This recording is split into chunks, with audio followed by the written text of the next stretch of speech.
Okay. Former director of Greece. Can you turn your video So the good on? old days. I hope you don't end up like that. Please turn your video on. When it used to be Russocentric. There, that's good. Okay, now I can go away. Okay. All right, folks, we're all keeping our fingers crossed as far as the technical We will situation. introduce for a few minutes. Let me introduce, Okay, but I'll Well, I introduce can't Cynthia first. She's going to I introduce our cannot see speaker. the screen very good because there is reflection of the, I mean, the screen is okay, but it's a reflection. I see only too much. Yes, can you do it little? Yes, that's much better. Thank you. Yes, thank you. Happy computers. So as far as events coming up, welcome to today's Brownbag, by the way. As far as events coming up, there is a Council on Foreign Relations academic conference call that we set up for tomorrow from 11 to noon over in the Union. If you're interested in that, we've still got lots of spots available, so just drop me an email, I'll keep it set up. And the topic on that is Russian elections, so very timely, it should be quite interesting. And then the other thing we've got on Friday, of course, is our annual spring festival. And so we invite you to come, bring something to eat. It doesn't necessarily have to be Slavic, although that would be great. And join the faculty and friends to celebrate the spring holidays with Greece. We've got a tandem really taking care of our brown bag this afternoon. I want to introduce Cynthia. I think she's going to introduce our speaker today. Cynthia Annett is a researcher. She's with Kansas State University, but has been a long-time affiliate with CREASE, and this is just sort of the latest in a number of collaborations. She also has sort of outside activities which include acting as a scientific advisor for Friends of the Cause, and it's in that capacity I think that you met your Czech counterpart. I'll just leave it up to you. Thank you. It's my great pleasure to be here today and to be working with Dr. Helena Kralova on her Brownbag. Last fall, I was actually able to go there in person. Her university hosted me for a week. And what we're doing is, as reciprocals, we're making her talk to us on Skype. We're hoping to have her out, though. I first met Helena at the International Waterkeepers Alliance meeting in 2009 in New York. She's the waterkeeper from the Czech Republic, and I was there with the Kansas Riverkeeper.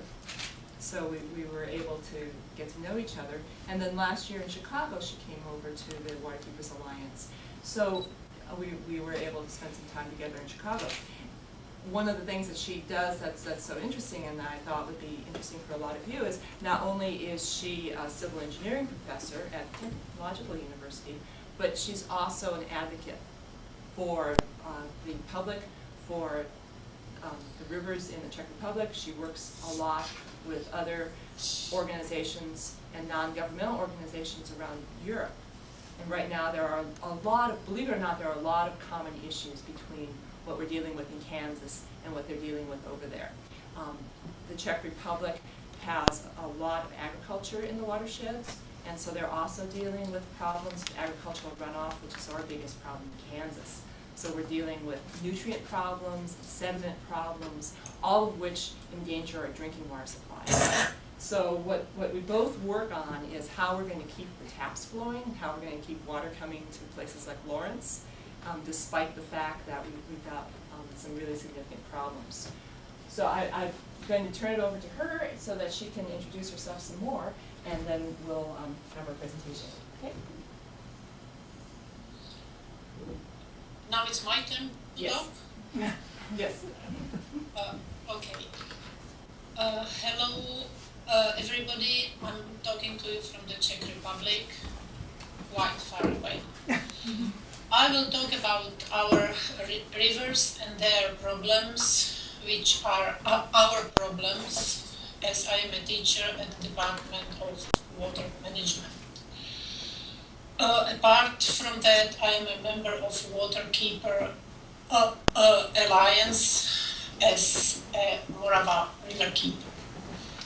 This is just for introduction. Can I have next slide, please? First of all, I have to show you where you can find Czech Republic. It is a small country, so I don't expect you know where it is. It is a country without sea, and the satellite image shows you the shape of our country. As you can see, the border mountains which create the shape of our country, as you can see from this satellite image. Next slide, please. Just in case you are not sure you know any Czech people, look at those photos. Czech Republic is the country where the best ice hockey players come from, where the real Budweiser beer is produced. Not many people in the United States know, some of them laugh, but that's true. So this was very short introduction to our country. Now, next please, a little bit of geography.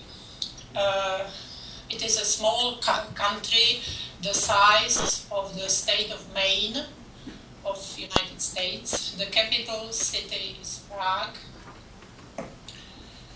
City where at least 10,000 United States citizens live, where they have their own newspaper called Prague Post.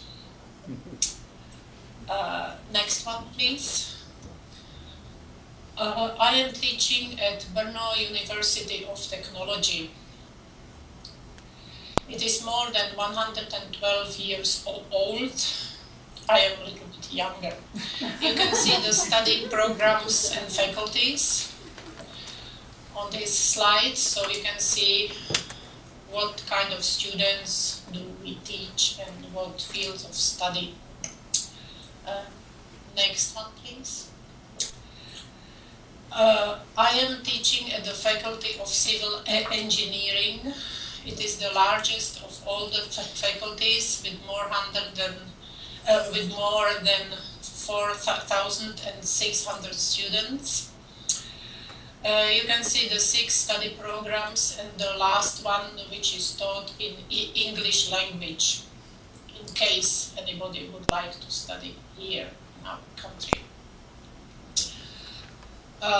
We are lucky to have a nice big building which is 100 years old this year. Next, please. Now let's focus on the rivers. They start on the mountains and they flow to neighboring countries of Slovakia in the south, Austria in the south, Germany west, and Poland north. You can see the 3 main watersheds in our country. The green on western part is drained into the river Elbe, in Czech it's called Labe, which goes to the North Sea. The yellow on the southern part of the Czech Republic is the Morava River watershed, draining into the Black Sea. And the last one, the small one, blue one, is Odra, which is flowing north into the Poland. It is the border between Poland and Germany, and it's drained into the Baltic Sea. Next one, please. Now I want to show you very fast the biggest rivers, the main rivers in our country, which is the Elbe River. I talked in the previous slide. Its estuary is in Germany near the city of Hamburg. It's a big port. You can see the length of the river, but in Czech Republic it is only not even 400 kilometers. The rest is in Germany. The lower part of the river is navigable, so the ships can use it. Next one, please. The next is the Moldau River, Vltava, which you know from the Bedřich Smetana, a symphony. If you'd like to wait for a second, we downloaded it and we can play a short piece. You did? Yes. Oh, you are good. So the next slide, then you can see Bedřich Smetana, the composer. Okay, we will play it now. Okay. Tell me if it's too loud. Hold on a second. We're gonna have to shrink you. Shrink. I'm too tall. Sorry, Beth. Hi for a minute. Okay. See if this comes out. Yes. Instant music.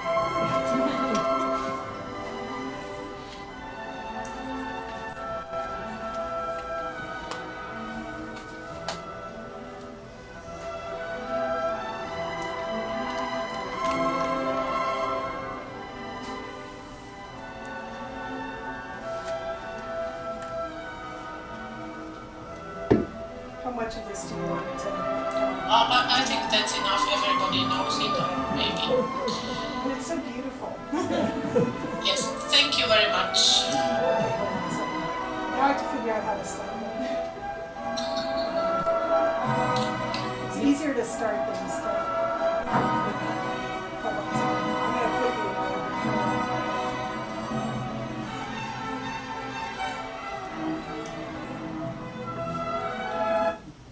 Okay. All right, there you go. Thank you very much for the music. The music is even nicer when you know the river. Maybe if you come to Czech Republic, you may see the river while visiting Prague or southern Bohemia. Next one, please. Next one is the Odra River, which flows into the Poland. And it is the border river between Poland and Germany. Here are the beautiful meanders, the last natural reaches of those beautiful meanders. There were much more of them. And the next one is Morava River. My river is a special river for us. On the slide in the middle you can see the source of the river in the mountains. It flows to Slovakia, then to Austria, where there is a confluence with the Danube River, the big river flowing into the Black Sea. Next one, please. The pictures you see, they are the pictures of a lowland river with floodplain forest. Very nice, but not all the reaches look as nice as those photos. Some of them are quite different. The next two slides show the natural reaches of the river. They are all protected because we do not have too many of them, and we cannot afford to lose the last beautiful river reaches. And the next one is a picture taken from the airplane. It's a meander of the Morava River, very famous one.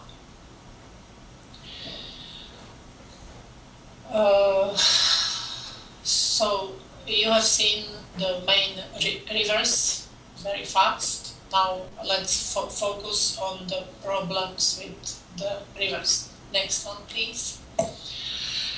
What are the problems of Czech rivers?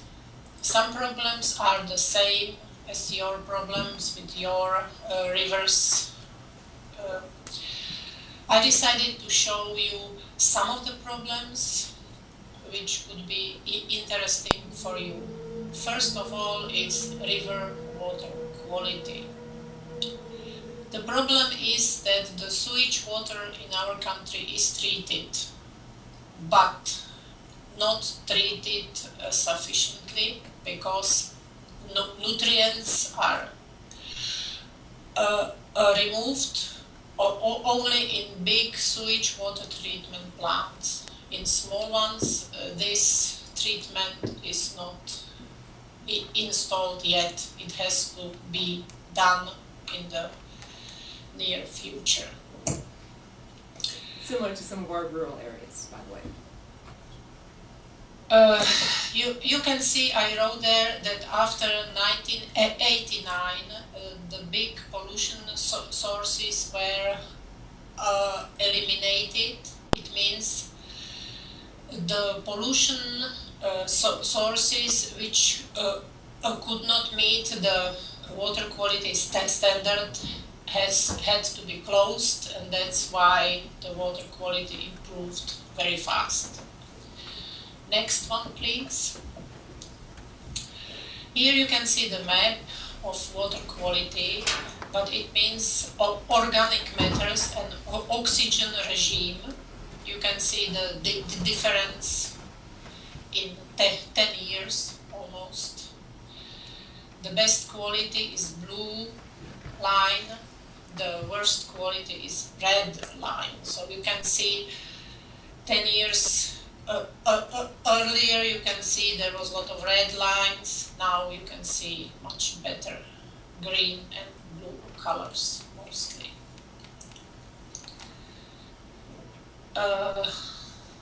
Next one.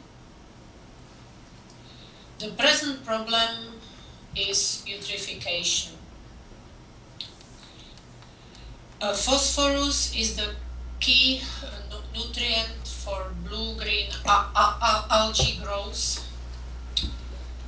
The problem is that not all the sewage water treatment plants have the treatment of nutrients, so the nutrients just flow through the treatment plant and get into the water, and they cause problems. Hey, Helena, let me say something for a second. Yes. This is exactly the same problem that we have in Lawrence. Have any of you guys noticed that every once in a while, like last summer, we'll have swimming beaches closed, and sometimes you'll drink the tap water and have a gag reflex because there's such a strong taste and odor problem? Clinton Reservoir regularly has this exact same problem, and it's very difficult for the water treatment plants to remove the taste and odor problems, although our plants now are equipped with expensive equipment to make sure that no toxins get through.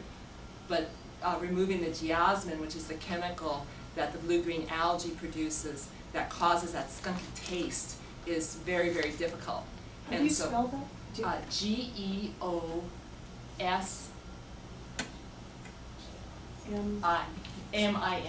Geosmin.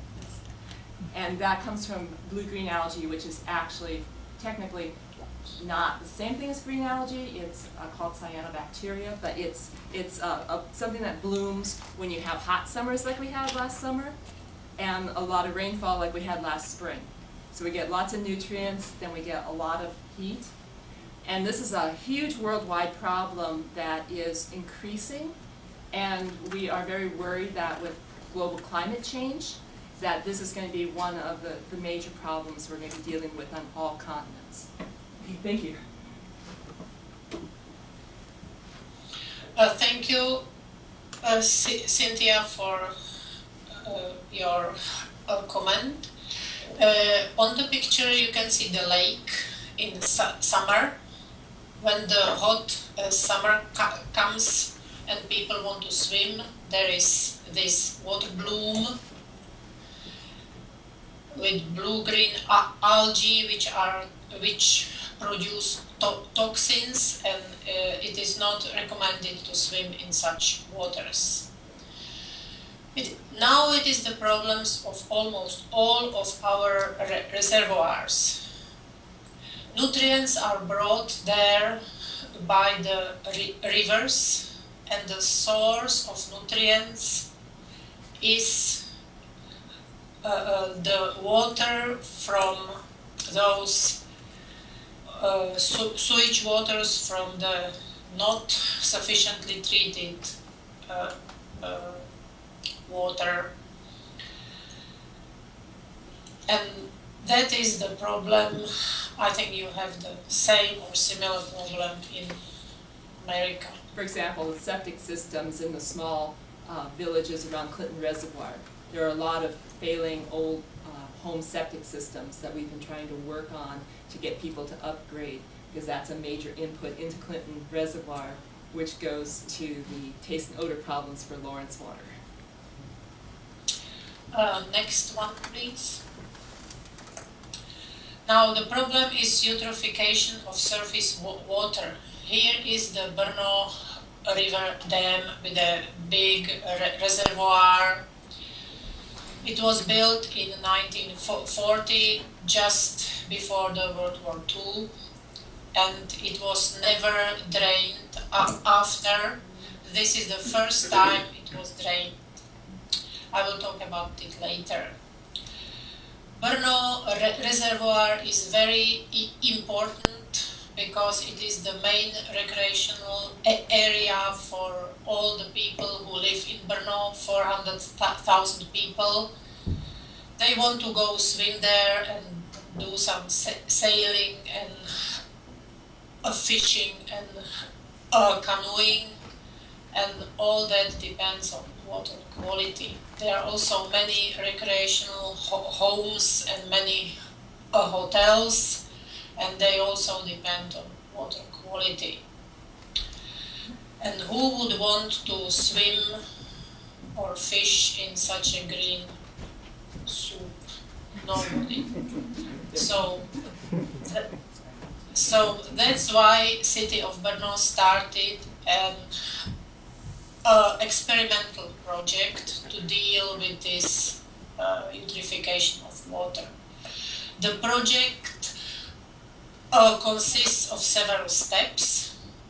First one is to lower the water level, then to remove the sediments, some of the sediments, then to spray the bottom with lime, then to install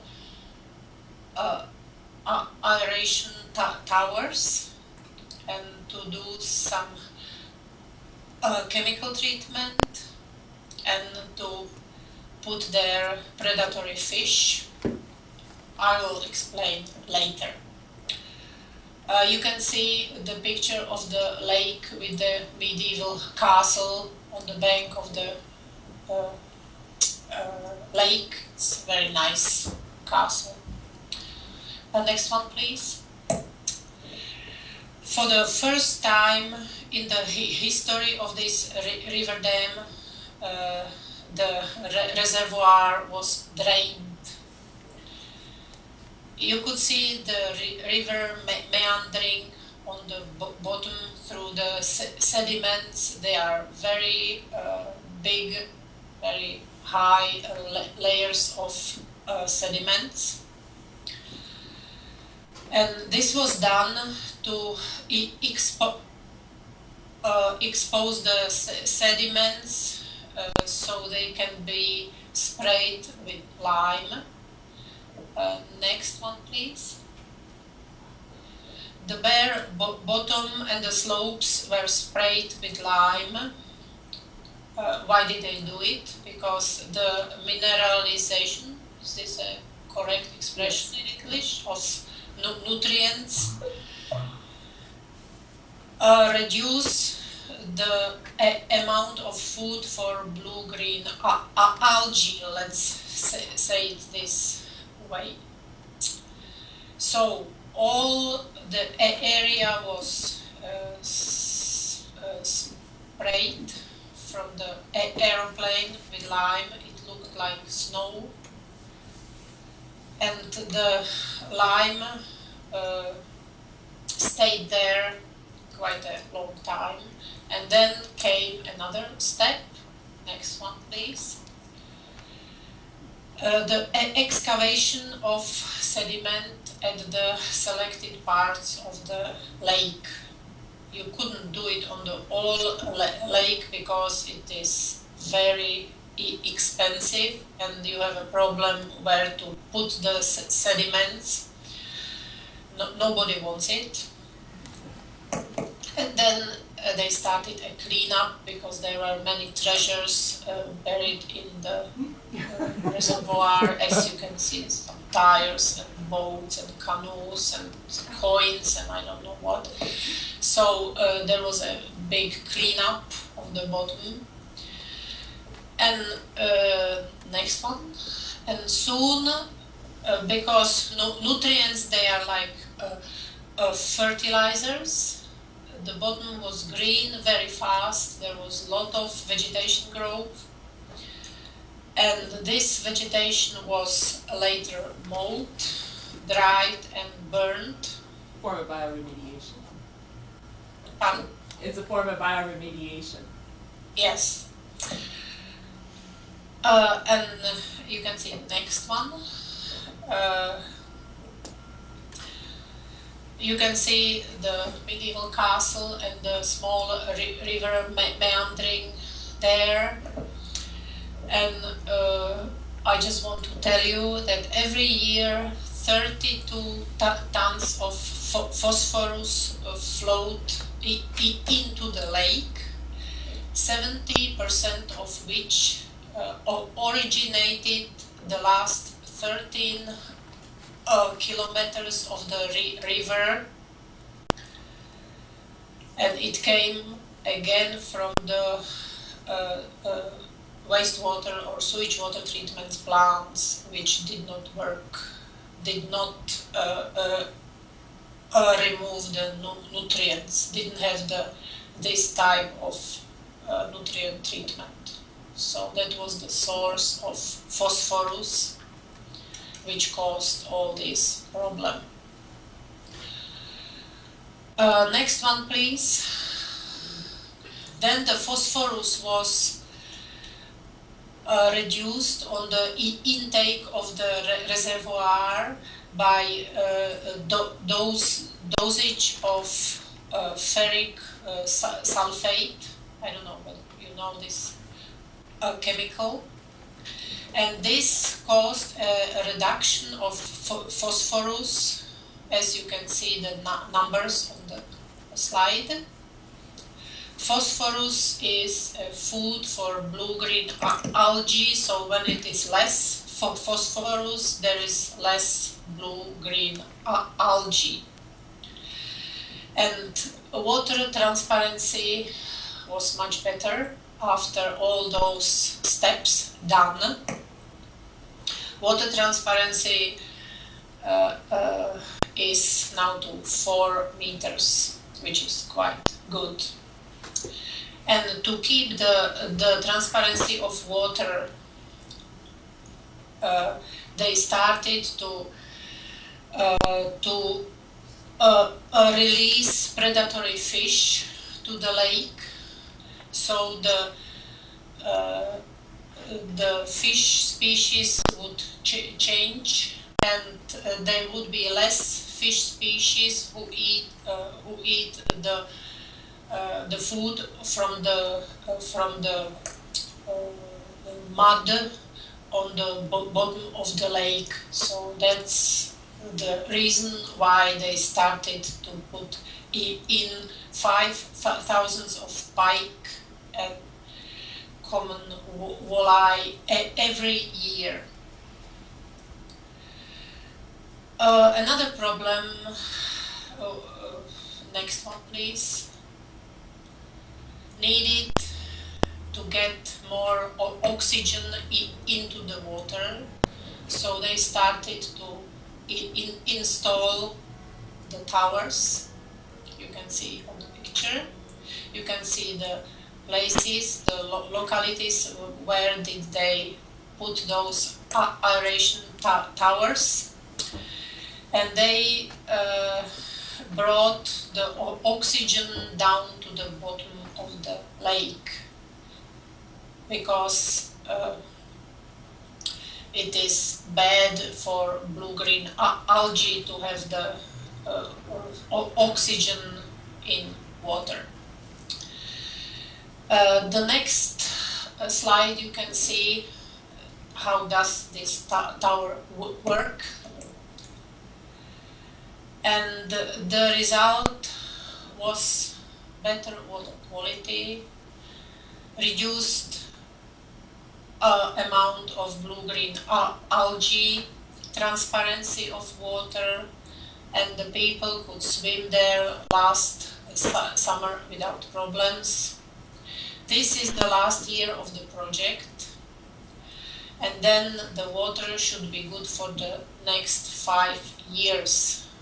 But the nutrient sources have to be solved and reduced, so no more phosphorus flows into the lake.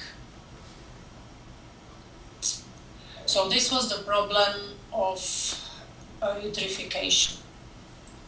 Next slide, please. Very bad problem is morphological degradation of the rivers. It is again the same problem on all rivers, not only in Czech Republic. Soldier Creek in Topeka has this exact problem. We just started to do some river restoration projects, which are very expensive, and we just started with small brooks and rivers.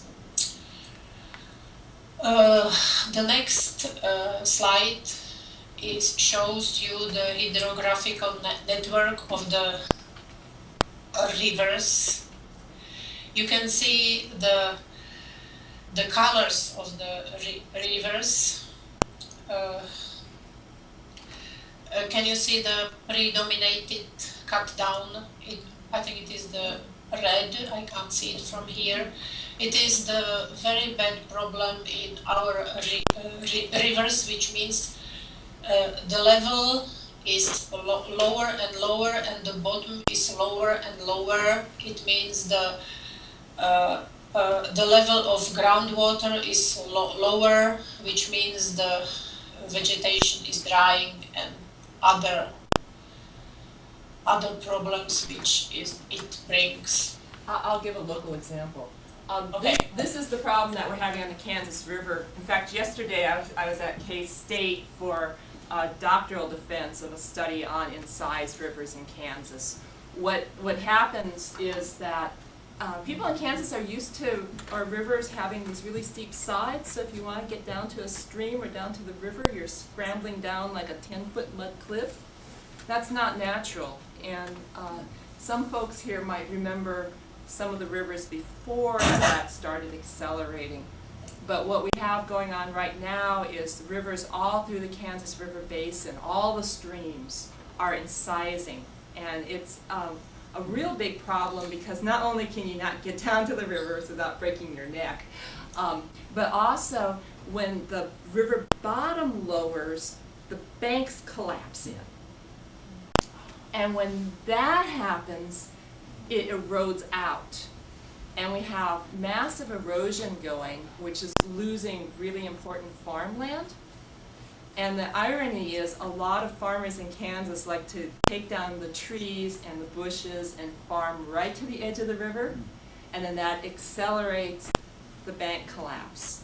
So we've got this real problem going on right now where because we are removing sediment from the river for dredging, and our reservoirs are stopping the sediment from going in from the streams. Like once we have the Perry Reservoir and Clinton Reservoir and these big reservoirs that are silting in, we've already lost 30% of our storage capacity in our big reservoirs in less than 50 years.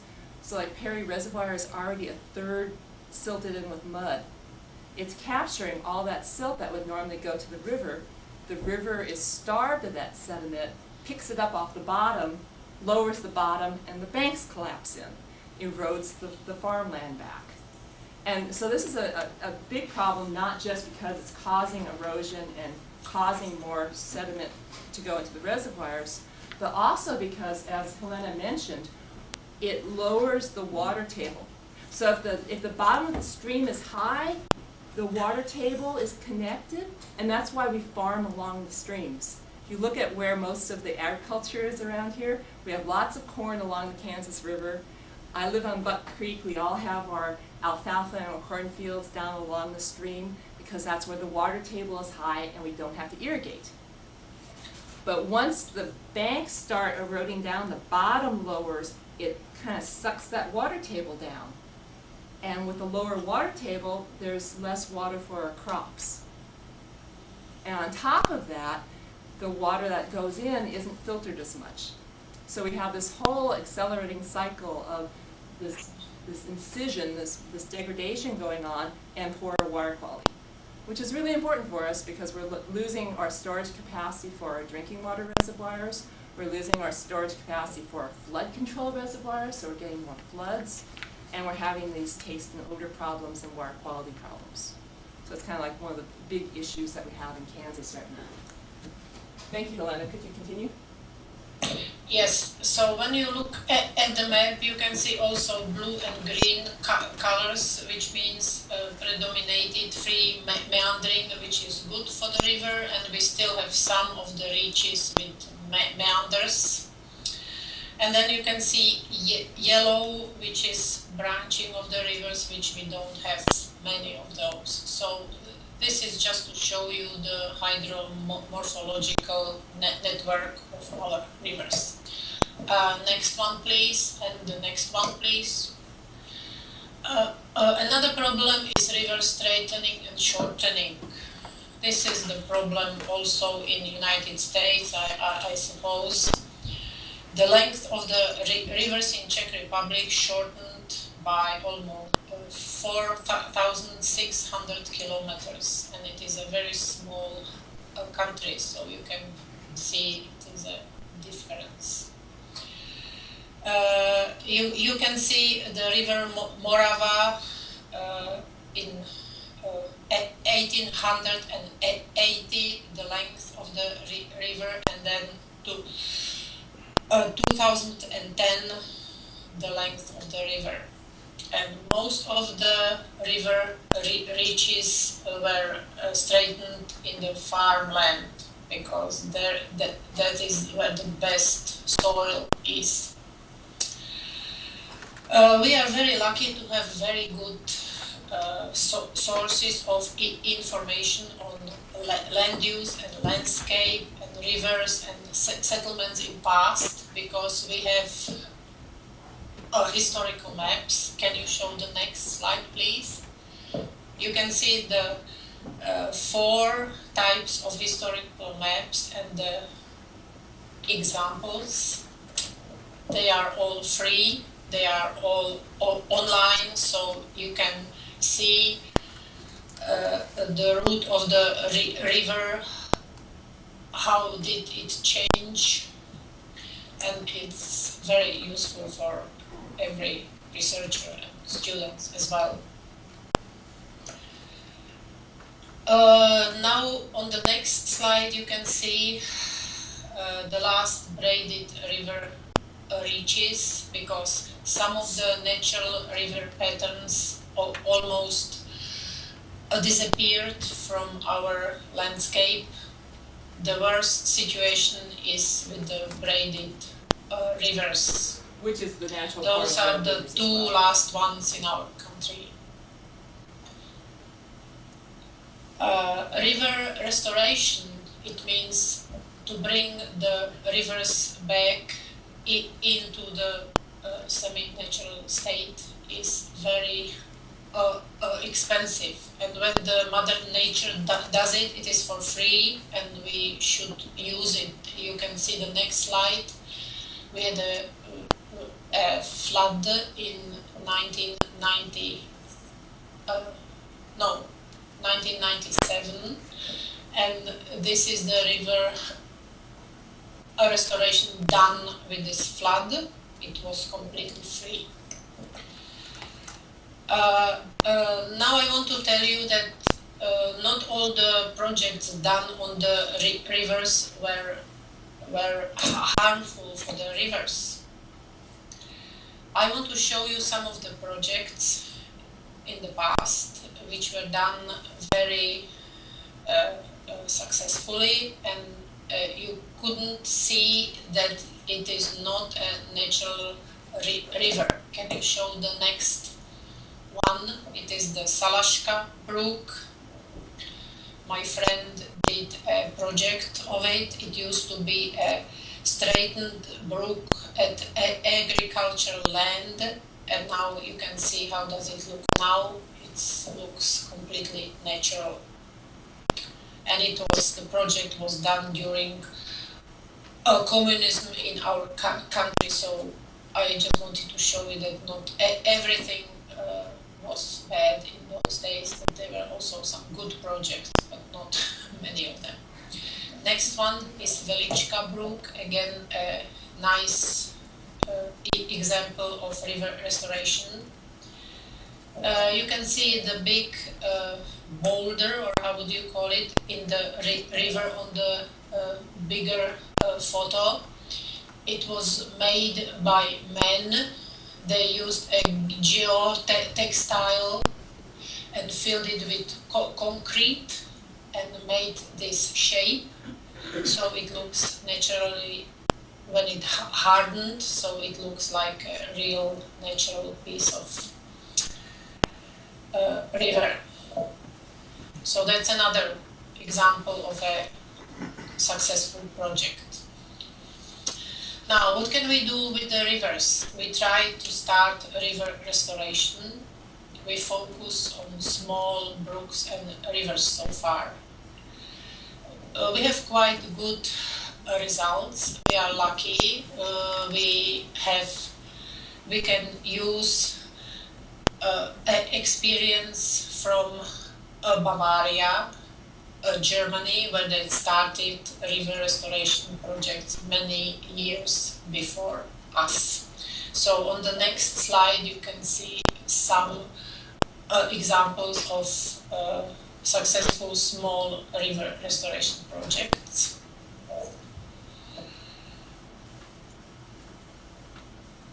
Another problem, quite different, is on another slide, on the next slide.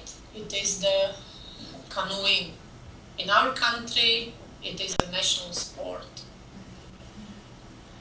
The whole families, they go on canoe trip for a week or 10 days through all the river, and they camp at the campsite, make a fire and cook some food, and next day they go another reach of the river. But there are too many people, not so many rivers, not so many camps, and you can see the rivers are sometimes overcrowded. Oh, so can you show another slide? Yes, too many people on the river, so we do not have enough camping capacity, and it should be a little bit organized, because the nature cannot deal with so many people loving rivers. We do not have much time, so I have to be fast now. Next slide, please. I wanted to show you a project which I did with my colleague. It is a study of river restoration in the city of Olomouc, where we tried to persuade the city that it's much better to do the project of river restoration than to have the river in concrete, as it is almost everywhere in our country. We'll see whether this project would be successful or not. Another slide is the study of alternative flood control measures we worked on the Morava River. Again, we tried to say that there are ways environmentally friendly and we should start doing it this way. Another slide shows us the rivers in the cities, how they look like. So we have still a lot of work ahead, because this is not a river for people. This is a river just to flow fast through the city without having fun or reaching the river, or you cannot go and touch the water with your hand. This is like Topeka. Now there are 3 more slides.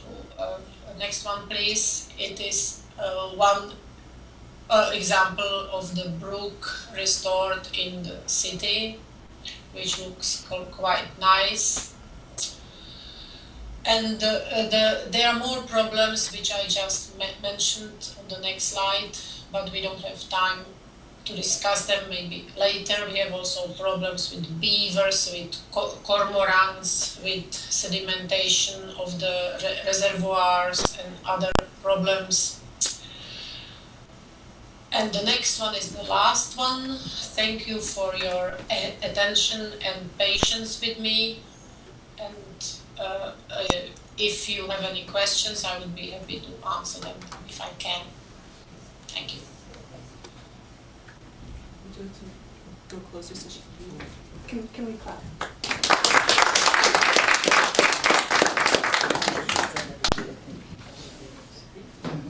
Thank you for your talk very much. Every drop of water leaves the Czech Republic. Now, Yes. obviously it's an EU